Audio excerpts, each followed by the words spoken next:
let's not talk about this because it's the Brazilian way to deal with racism. Okay, but hide it. It's a fact. When you walk around, I call the teste do pescoço. Do you know what it is? No. Pescoço is neck. Neck. Right? Okay. Neck test. Neck test. The teste do pescoço. I invite you to do now. Look around. Where are the black people instead of me and you? Besides me and you. Show them. I don't see They them. are not here. They're not here. Yeah. And I didn't see many here at all. Yeah. Our people, they're not in the places. Okay, this is a co-working, no problem. Yeah. But like when you go like to in politics, Bars, we're not there. Yeah, exactly. Bars, restaurants. That's what bothers me. Like because in bars, in restaurants, we're behind the counter, right? We're not enjoying a good time. Enjoying, but right? Politics, whether they're not there. In arts, in culture, when you turn on the TV, like if you see, for example, there are 10 TV presenters. How come 90% of them are white, right? Yeah, that's Maybe true. I could have an opportunity if I were white, right? Yeah. But I'm not. So, no, we already have, right? So this is something that I don't think, as I am 44 years old, in the beginning of the interview. I thought you was 35. Oh. I thought you was 35. It couldn't be a day past 35. Exactly. I shouldn't have said, cut this part, right? The Korean, we say the movie that you did with them? Beyond the Wardrobe. Beyond the Wardrobe. And that's going to be big for you. That's going to definitely, I hope so, brother. They're loyal fans. The Asians are, in the Asian world, they're loyal fan base. And once they like a character or they like a person, they're very, very strong. Like a huge group, right, of supporters and fans. It's amazing. Yes, I was impressed. It's going to work out for you. You're going to be all right. Yeah, brother. Yeah. Thank you. Yeah. So now I got to ask you a question. What brought you to Recife? I said it right, yes. Yes. I kept saying Recife. They were like, no, it's Recife. Recife, wonderful. Like Recife. a native speaking, right? Recife, yeah. Okay, what brought me to Recife was in 2005, a friend of mine, a singer called Júnior Barreto, a local singer. Must be famous. He should be more famous than because he's a wonderful poet and singer and musician. He sang with Gal Costa, with many famous Brazilian names in Brazilian popular music, right? But he's not that famous yet. Anyway, so this friend of mine, Júnior Barreto, invited me to come here for Carnival, and then I said, okay, right? Young, I was like 25 years old. Yeah, let's go for Carnival. And then the first day of Carnival, Olinda. Filidon, you must see. If you don't know what craziness is, you must go to Olinda and Carnival. Then you don't know what I'm talking about. You don't know what crazy. Crowd, lots of people. You know, it's a party. Do you like it? Yeah, I like it. I like it. It's a vibe, a strong vibe. Anyway, and then I was there. First day of Carnival, I was dancing, drunk with my friends, very, joyful. And then I kissed this guy. Okay. I didn't even know his name, didn't know about a thing. You know nothing. And he's my husband. Oh, your husband now. Yeah, it's been 16 years now. Wow, and he's from Recife. He's from Recife, so that's why I'm here. Because I'm like, why is she here? Yeah, exactly. My son, I have a native, my son is about to turn 8 years old. Okay. So my son was born here, my husband is from here, we live right here across the street. So this is my house now, right, because of this. It makes sense. Okay. That's why you're here. What could you tell them about Recife? Why should people come visit? What's like the highlights of Recife? I know that you guys have the shark. You have a lot of shark attacks here. Is that the most shark attacks in Brazil, or as known for the shark? I went to walk by the ocean just to look at it because I'm around the corner from there, and it was like nobody really going way out in the water. So do they have a lot? Is it true about the shark attack situation here? Well, yes, but it's human beings are to blame, right? Because they destroyed nature, so the sharks don't have anything to eat anymore, and then they start coming here and eating people, right? Yeah. So it's not their choice, right? Yeah. Actually, right? But it's interesting because if we think about the rate of shark attacks, like we humans, we kill sharks much more than sharks kills us, right? Yes. So it's not proportional. But of course, I'm not playing with sharks, because the thing is that they don't kill you, but their bite give you an infection that you're gonna die like on the way to hospital, right? Yeah. So I don't risk. When we go to the beach, like my son, our kid loves going to the ocean. Okay. I always know there you can go, come here, because it's really dangerous. And if you look on YouTube you have everything, right? Yes. Good things and bad things. If Yes. you write shark attacks Recife, Boa Viagem beach, like you see terrible things, like people like recording the girl coming with the leg, like ripped off, and the blood. Exactly. No, don't vomit. Don't vomit. Oh, no, I'm not gonna vomit. No, I was just like, yeah. No, but man. it's terrible. But it's really terrible. But you know what? The thing about Recife, the beaches are very nice and everything. Okay. But I think there is a whole cultural life that the city inspires, right? For example, concerts, and they have museums, and they have lots of events related to arts, because Recife is a city that breathes this kind of art. So I think there is a whole art cultural circuit that the person can enjoy here in the city. I think it's very nice. My only complaint about Recife is that professionally is not good for me, but culturally and touristically it's a wonderful place. It's a very beautiful city, right? Yes. When you walk, I don't know if you've seen around, you walk at night, like you have beautiful views, beautiful landscapes here in the city. It's very clean, people are very friendly. Also, your water, the water, I have to talk about the ocean.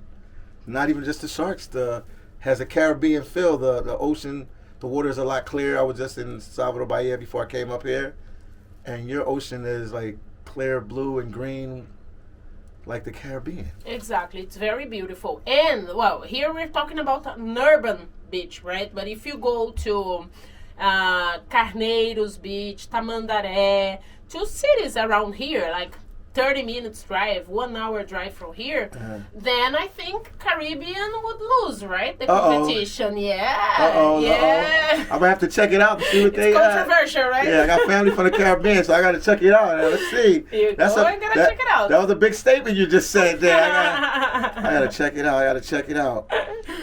Now, far as I'm just trying to be real, and I ask you many questions. If anything you don't want to answer, you're gonna answer. No, let's She said, "Bring it on."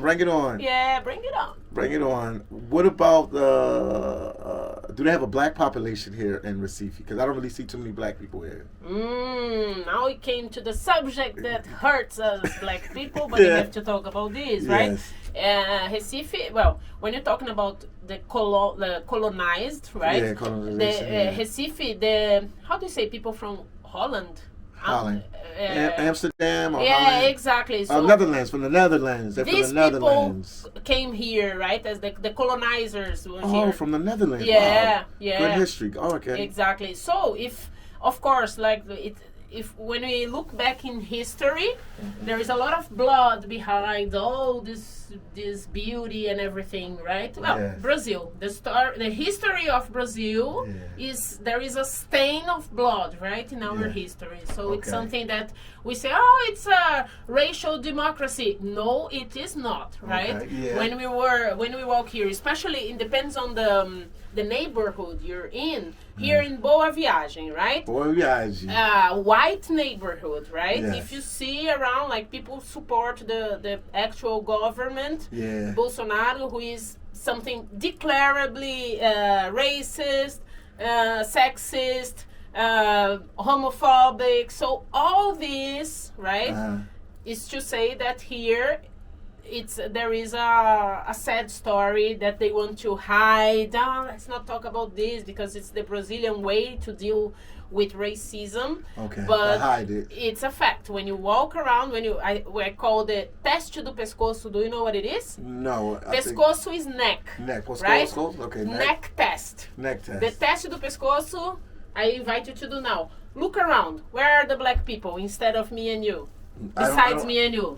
Show them. I don't see They them. are not here. They're not here. Yeah. And I didn't see many here at all. Yeah. Our people, they're not in the places. Okay, this is a co-working, no problem. Yeah. But like when you go like to in politics, Bars, we're not there. Yeah, exactly. Bars, restaurants. That's what bothers me. Like because in bars, in restaurants, we're behind the counter, right? We're not enjoying a good time. Enjoying, but right? Politics, whether they're not there. In arts, in culture, when you turn on the TV, like if you see, for example, there are 10 TV presenters. How come 90% of them are white, right? Yeah, that's Maybe true. I could have an opportunity if I were white, right? Yeah. But I'm not. So, no, we already have, right? So this is something that I don't think, as I am 44 years old, in the beginning of the interview. I thought you was 35. Oh. I thought you was 35. It couldn't be a day past 35. Exactly. Impossible. I shouldn't have said, cut this part, right? No, but in my age, I don't think that the generation of my son maybe will see some improvement, right? Yeah. But for now, like, that's the situation that we have. As a society, we failed because of racism, because of slavery. We failed. Wow. So that's what's going on here.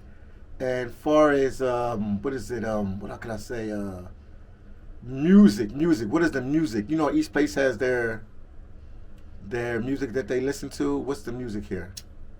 Here, like... that people from Recife mainly, I mean, obviously they're going to listen to every genre of music in their country, but is it like a certain type of music come from the north or from this region? Mm-hmm. Or a certain type of jazz, bossa nova jazz, or... No, not samba, here. something. Here in Recife, what is typical is called Mangue Beach. Mangue Beach. Mangue Beach is Chico Science. He's already dead, right? Okay. But the band still continues without him. When the name of the band is Chico Science, and Nação Zumbi, Zumbi Nation. So if you write Chico Science and Nação Zumbi, wonderful music. You're gonna love it, right? Because it's like the drums and the lyrics and the poetry, and they use music as an instrument of transformation, right? Like to criticize the power and the society and the people who have the power. So it's a very nice type of music. It was born here, was known worldwide before this guy Chico Science died. But it's a very nice, and of course there are the culture like oh my God, maracatu. Have you been to a maracatu place? I think I have, yes. Yes, that's wonderful. It's very strong, right? Yes. It's like people from Africa, the beat of the drums. It's very strong. It touches me. It moves me. Wow. But I like hip hop. But here we don't have hip hop scene. I don't know about it. It seems like I don't know. The city seems. I don't know. It seems. It sort of reminds me like São Paulo. I don't know. Is that would I be accurately saying that? It reminds me of like São Paulo. You mean like the scenario, the scene, the scenario of the city, the musical? Yeah. Yeah. Well, I'm not because you stayed there in São Paulo. I love São Paulo. Okay. Yeah, that's where my mom lives, where I went to school. Okay. So I really love São Paulo. Okay. São Paulo is the thing, right? You love and you hate at the same time. So that's where it's like an ex-girlfriend. It's like a good ex-girlfriend. Exactly. You want to get back with her, but you know it ain't right. But you want to do it, but you know it ain't right. Yeah. Good analogy. I like that. Oh, and the cost of living here is cheap because where I'm staying at is pretty real affordable. It was more expensive in Salvador Bahia and definitely in São Paulo. It was more expensive. So I guess because you're Brazilian.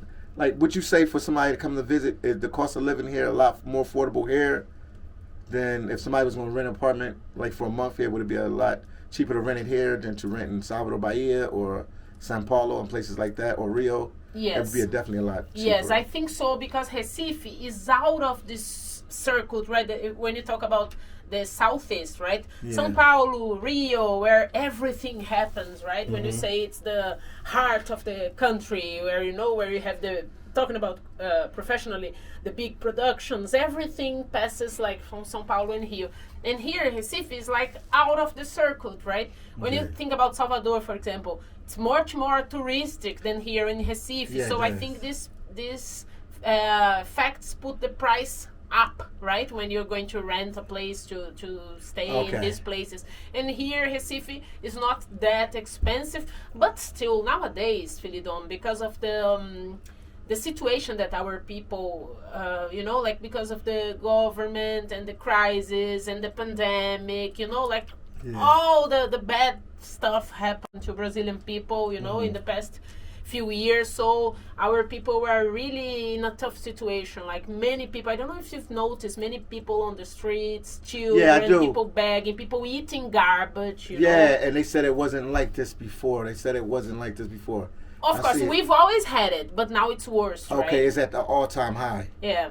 Now that's what I mean. It's all-time high because people said it wasn't like this before, but yeah, it wasn't like this. But when, for example, don't get wrong, because for example, here we are in rich neighborhood, right, in Boa Viagem, because we're across the sea, very fancy buildings and everything, right? But if you go to the suburbs of the city, right, to the outskirts of the city, that's totally different, right? It's poor. Then when you walk on the streets, there is a hole in the middle of the street. If a light is burned, the mayor takes forever to go there and change. So there aren't, for example, theater or parks or people for the youth to go and practice sports. No. So the public power doesn't go to these specific places. So here, Boa Viagem neighborhood, there is a privilege, right, for being here. It's not everywhere is like this. Oh, okay. So I just happen to be in one of the nicest areas. Okay. Yes, you're a lucky guy. Yeah, that's the place I picked, the apartment I picked to be in. That's nice. The area, so. And we're neighbors, right? I know, we're neighbors. Yeah. I'll see when we walk it back, I'll see exactly where you're at. Yeah. Exactly.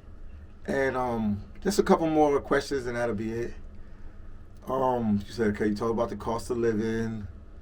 What else? Oh, I'm always answering for the people from my channel, the subscribers. They always got questions. So they always playing in my head. So if somebody came here to date, because it seems like nobody wants to date in the U.S. no more. It's too hard. It's too difficult. Would this be a good place for somebody to date here, like to meet females or guys, vice versa?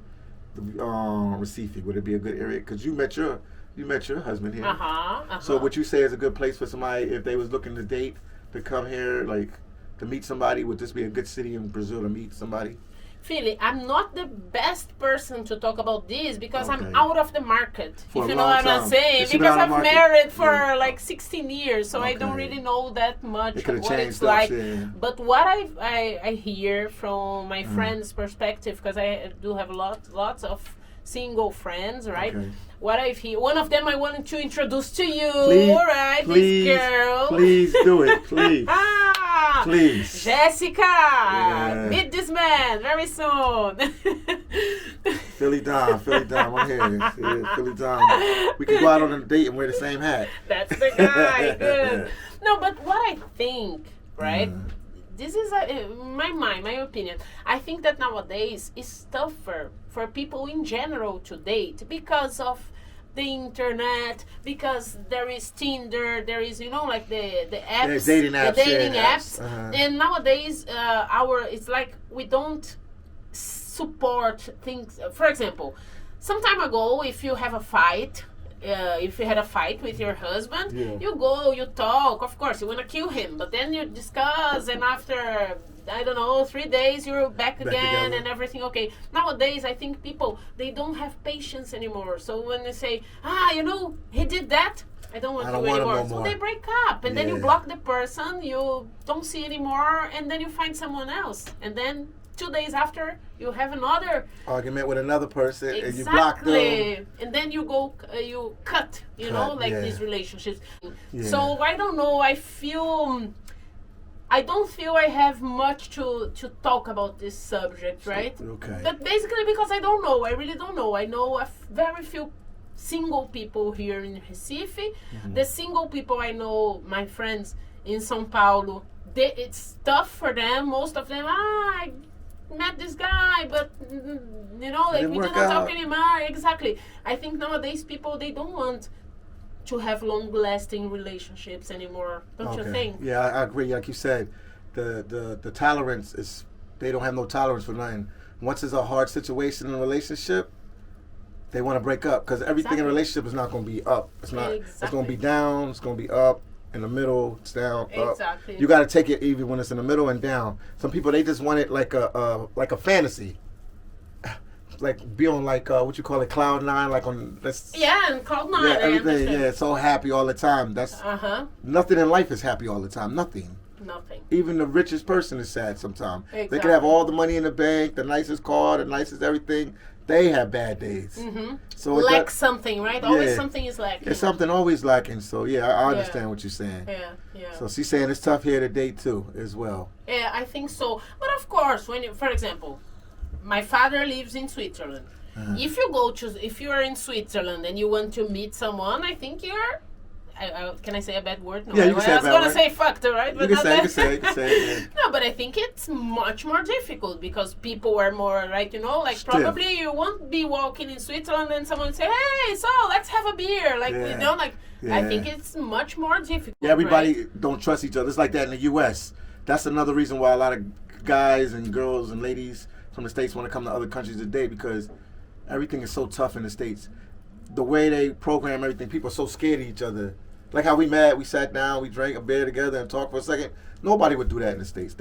People don't do that. Like, they think that you want to kill them. They think you want to rob them. They think... There's something... it's nothing a hidden agenda, but most people don't have a hidden agenda, but the way people are programmed in other countries, that's what they believe, that it's something...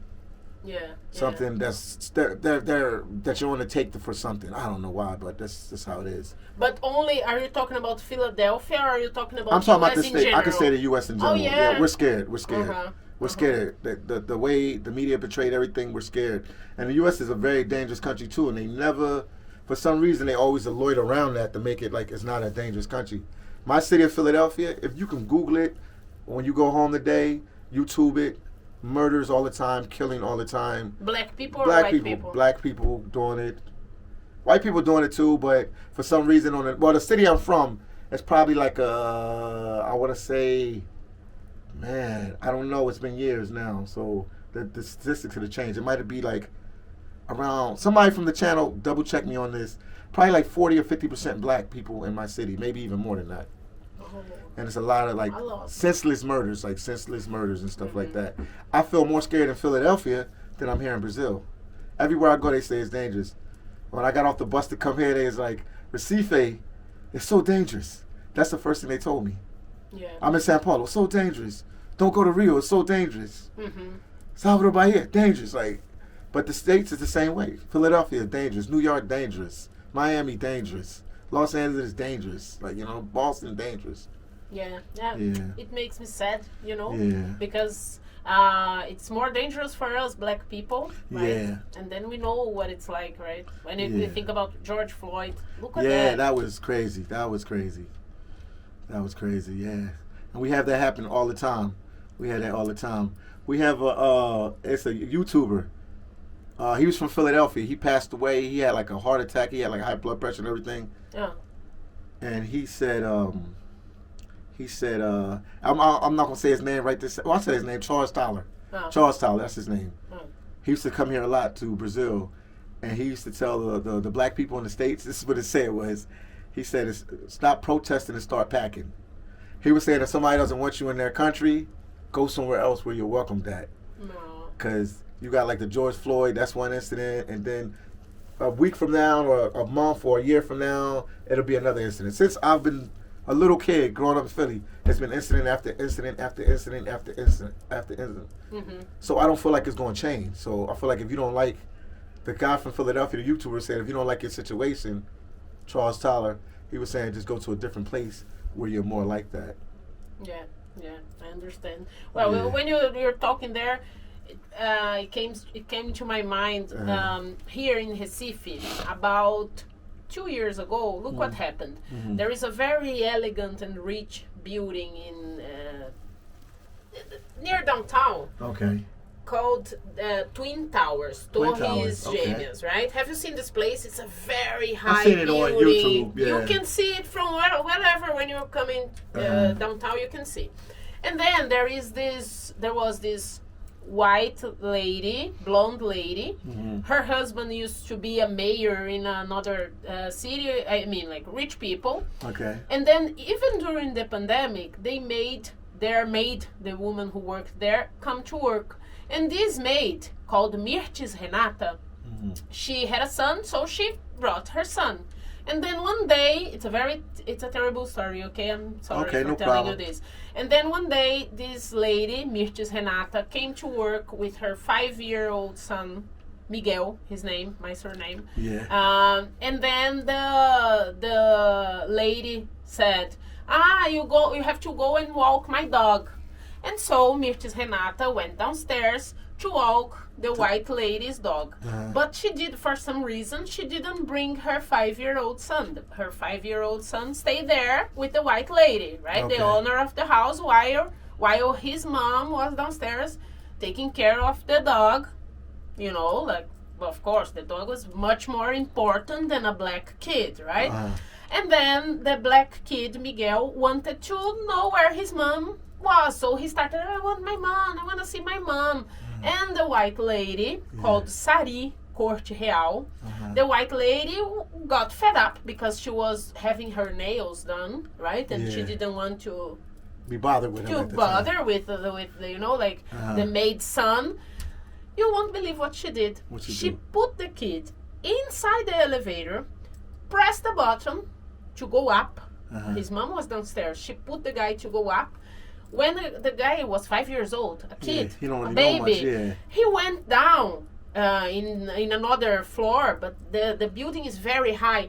Then when she went down, when the guy went down, he didn't see his mom, but there was a hole on the wall where was an air conditioning, I think. Something was broken. The guy went there and put his head in the hole, and he saw his mom downstairs. When he saw his mom downstairs walking the dog, he started, "Mommy, mommy, mommy." The little guy fell and died. Wow.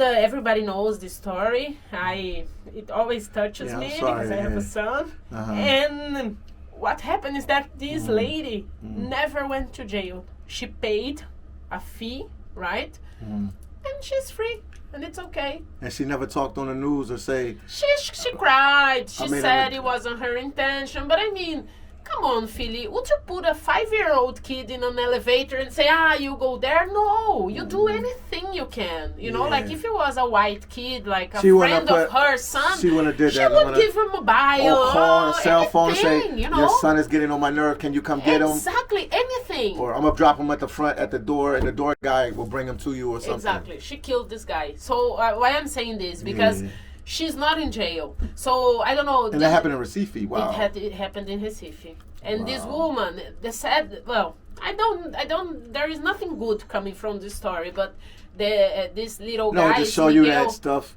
that a black person not important is they because she wouldn't have did that for a white kid. Never. I know that for sure. Never.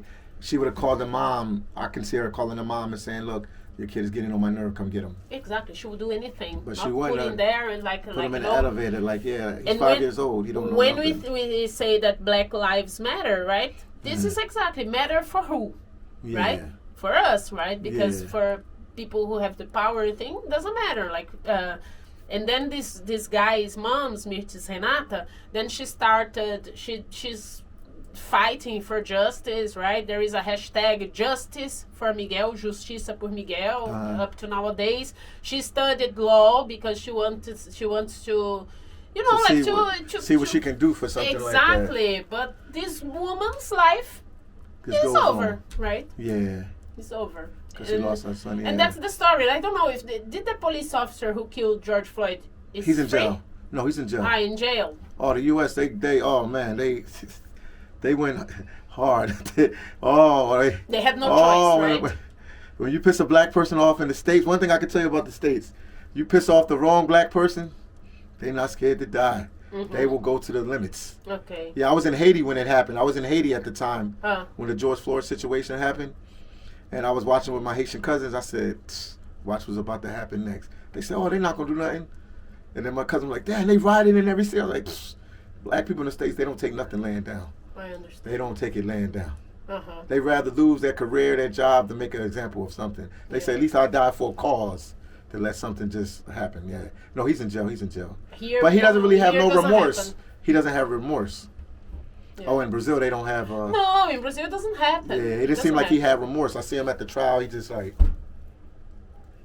he's like, he doesn't like, I don't know. He just looked like, I don't know if he really realized what kind of mistake he made. I don't know. I would have to be his lawyer or something. But from body language, I don't see it. But you said here in Brazil, like if you get in a situation like that, you pay off. It seemed like that happened in a lot of, I don't want to say Brazil's a third world country. That's technically bad to say that. Yeah. No, but I can say that for you. Okay. Yes, it is a terrible country. Okay. In this aspect, usually in them countries like that, yeah, with law enforcement, you can pay off. And the U.S. is, you can't really pay off in the U.S., but you can, if you got good lawyers, and good lawyers know other good lawyers and other judges and other people in the government, they can lighten up your sentence a lot. So you won't do a big jail time. That's what they do in the States. But yeah, in countries like this, I see this like in Jamaica, Haiti. Now you're telling me Brazil, Mexico all the time. If you're privileged, I don't know if you say white privilege. Yeah, of course, white privilege. And you have money and you're wealthy, you can buy yourself out of trouble. You can buy yourself out of trouble. The other day, for example, there was a black kid this happened in Rio de Janeiro in the slums. Do you know why the police killed him? The guy was wearing a uniform, school uniform, a kid. Okay. But it was raining in Rio, so he left the place where he lived in the slums carrying a big umbrella. Okay. Guess what? The police thought that big umbrella was a gun, and oops, then they shoot. Oh, I killed. Like first they shoot and then after they ask. Oh my goodness, he just had an umbrella. Yeah. Wow. Anyway, the conversation came to another... No, but I mean, some of this stuff needs to be talked about. Yeah. Yeah, it probably needs some kind of reform, because when you do action like that, you have to be some kind of accountable for your actions. Or also in the States, I know they have a civil lawsuit. Now, civil lawsuit, it won't bring back the person you lost, but they give you money. So say if they made a mistake like that in the States, they would pay the family. I don't know if their son's life is worth $10 million. You never, no matter what amount of the money, no price on your son's on his life, because you're never going to see him again. Yeah. But they do that in the States. So a lot of people take it through civil law, and they'll say you're responsible for the death of this person, and they get money from. They don't do that in Brazil? So it's very hard, Phyllis. Sometimes they do and they try, but it's always, it's not a rule. Okay. Not a rule, unfortunately. Okay. It's not in stone. It's not in stone. No, unfortunately. Wow. But besides all that, we're still, a happy people. Complete interview. But even though we still say that Brazilian people, are happy people who want to go and to fight and to party, and they are always laughing. I just introduced to you the woman downstairs who works here, Shirley. She's the spirit of Brazilian woman, right? The woman who wakes up 5 o'clock in the morning, takes 2 buses, crosses the street, crosses the city to go to work, and then with her money, she supports everything, right? She supports the house, the son, the grandchildren. So that's the spirit of Brazilian people, right? Okay. Smiling, even though they are drowning, right? Oh, the shark is eating my leg, but I'm here smiling, right? Wow.